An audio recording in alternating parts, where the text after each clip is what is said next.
Daily PSC current അഫെയർസിന്റെ 18ാം ദിവസത്തിലേക്ക് എല്ലാവർക്കും സ്വാഗതം.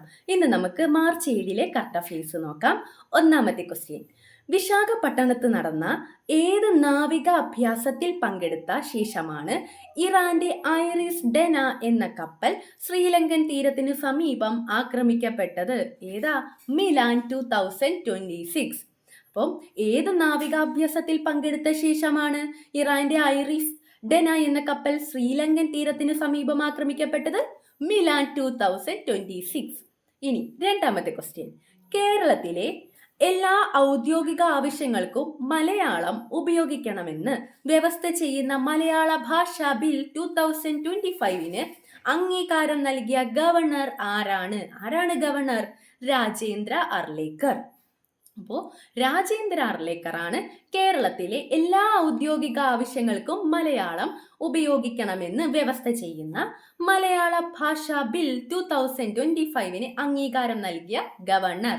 ഓക്കെ, ഇനി അടുത്ത ക്വസ്റ്റ്യൻ: അടുത്തിടെ അന്തരിച്ച മുൻ രാജ്യസഭാംഗവും പത്മഭൂഷൺ ജേതാവുമായ പ്രമുഖ മാധ്യമ പ്രവർത്തകൻ ആരാണ്?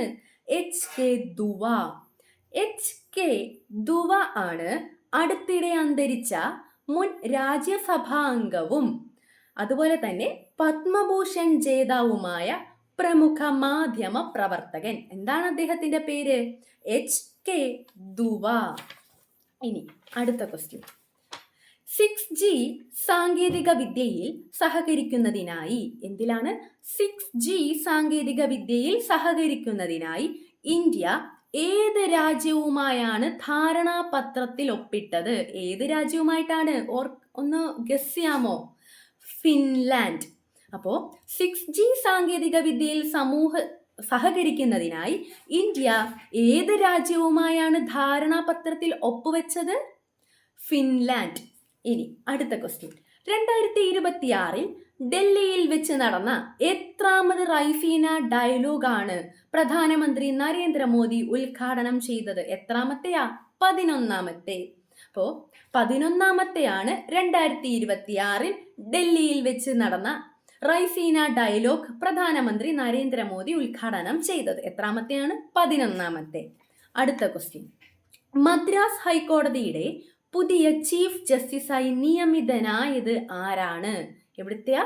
മദ്രാസ് ഹൈക്കോടതിയുടെ പുതിയ ചീഫ് ജസ്റ്റിസായി നിയമിതനായത് ആരാണ്?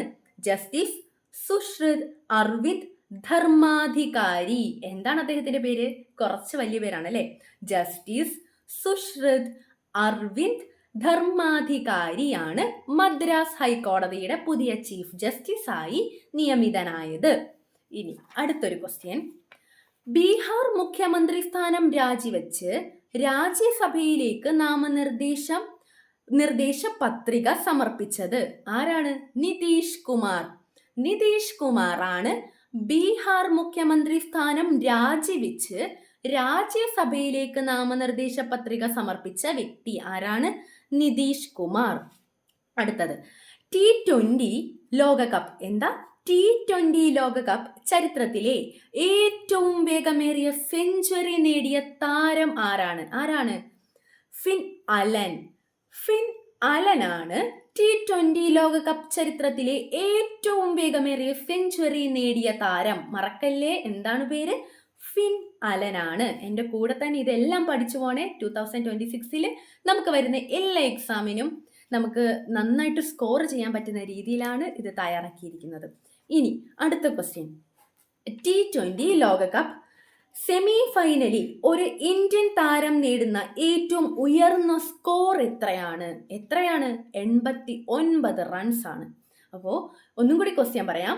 T20 ലോകകപ്പ് സെമി ഫൈനലിൽ ഒരു ഇന്ത്യൻ താരം നേടുന്ന ഏറ്റവും ഉയർന്ന സ്കോർ എത്രയാണ്? 89 റൺസ് ആണ്.